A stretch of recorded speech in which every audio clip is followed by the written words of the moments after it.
Right, it's fire time. YouTubers recommended me these scammer videos, and it's the context here is Indian brings up this woman, says, "Oh, you have villas," and she then goes to. None of this is real, by the way. She goes to a used car dealership and she says, because the scammer was trying to extract $14,000 from her. So she says, "Oh, I bought a used car for $14,000.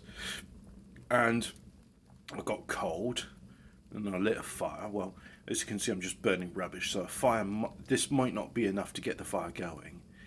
But then I thought to myself, I haven't done one of these in a while. So why don't I do one of these? So I'm doing one of these. I've been a bit demoralised when it comes to doing this stuff because I would really like it to be easy. And my friend Mush, well, his name's not Mush, but I call him Mush. He said, "Oh, you can sideload the Rumble app onto your phone, and then you'll have an option to just upload it directly from that," which I may do. The other difficulty is as well is I use a VPN and I need to get on the live chat with them and just say, "Well, look, your VPN for whatever reason is blocking access to my LAN. So when I upload this file from the phone to the file server, I then can't access it from the thing." I noticed. Can you see there? I just saw a bunch of steam rising from it. It's probably because of that Satsuma peel, or mandarin, or whatever they call them. They seem to have. How many names are there? There's clementine, those are good. Satsuma, mandarins, tangerine. I haven't seen many tangerine. And then the newest one that comes up is just easy peeler. I mean, what sort of name is easy peeler?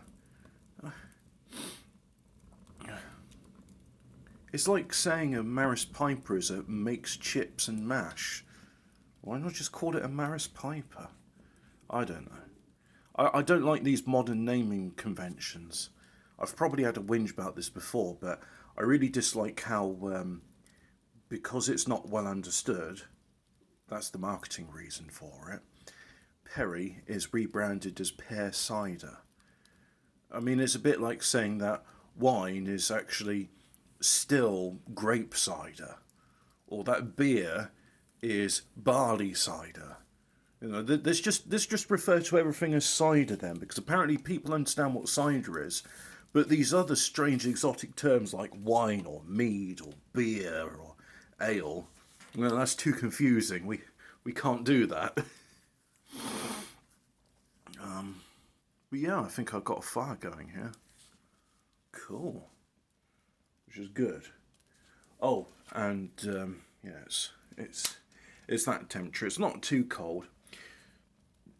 I got back home 2 days ago, and I had a fire lit yesterday, and I'm not sure if you can notice this, but my floor there, and also my floor there, it's stone or concrete, and there is very little underlay, if any, on the carpet, so it doesn't really offer much insulation. It's better than having my feet on the bare stone, that's for sure, because I can certainly feel the difference. There is a noticeable difference even where the sandals on, but sandals, slippers, yeah, yeah. Either way, yesterday it took a good long time pumping the heat into the room. And at one point, it was saying it was 26 degrees in my room, but my feet were still cold. And it's just like, well, yeah, the air in the room's 26 degrees, and this frame here, which I get a feeling because it's metal, it sort of conducts heat into that bit, which is sort of stuck on. That bit's 26 degrees, but the floor is probably still 13 degrees. So, it's not very comfortable. My ex, when would come over and was complaining, saying, "Oh, I don't like how cold your house is." And I was like, "Well, I'm sorry, but this is how things were before central heating." Oh, and then our boiler died, and we got a new boiler, which is very efficient at putting heat out in the room, in the living room where it is, but it's rubbish when it comes to heating up the water jacket. So if I want heat in my room now, I have to rely more on the stove, whereas before it used to be quite comfortable just from the main fire. Nothing much can really be done about that, and I get the feeling that's the last boiler we're going to have, because DEFRA will be like, oh, you're still heating your house using coal? You should be using electricity. It's only 10 times the price. Why don't you go and spend £27,000 on a heat pump and use electricity to heat your house? You know, that's it's much more efficient than coal or electric heating.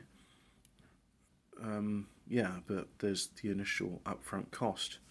Funny enough, I've worked with the local council before, and I was talking with some of the chaps who were renovating council houses and flats, and I said, "Is that an aircon unit you're putting there?" And they said, "Oh no, it's air source heat pump. So it's just the air is being exchanged, and then as the heat goes out, the heat exchanger pumps it back into the air going in." And I said, "Oh, that's good.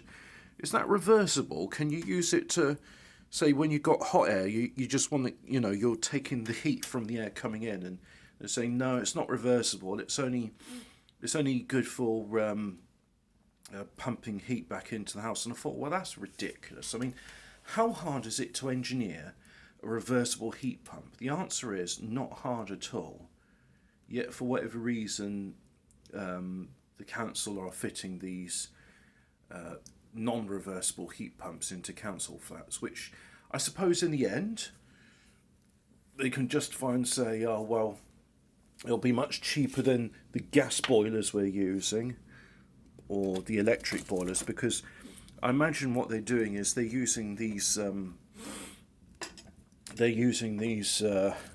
heat pumps in places where the gas doesn't get shipped to. I do know there's a couple of villages to the north of me where they've had a grant from the council to have a ground source heat pump installed, and those are reversible. And instead of it being for an individual house, it'll be for a neighbourhood instead. So there'll be like upwards of 50 houses connected on a single heat pump, and then they can all just pump heat into it during the summer, and then during the winter time they can extract heat. And being that here in England we don't really get frosts and we don't have permafrost, as long as it's above freezing, your refrigerant will continue to work. I assume the refrigerant they're using is water, because that's the sort of safest and lowest tech, and it's also, water's really good. I think the only thing which has got more thermal carrying capacity than water is liquid sodium, but you have to get the sodium above 250 degrees, which is not really practical for when you're trying to cool a house down. And it's like, well, this is 2.5 times the temperature at which water boils. I mean, it's almost at the point where you're melting lead solder. So yeah, not too practical. But yeah, ground source heat pump. There are a few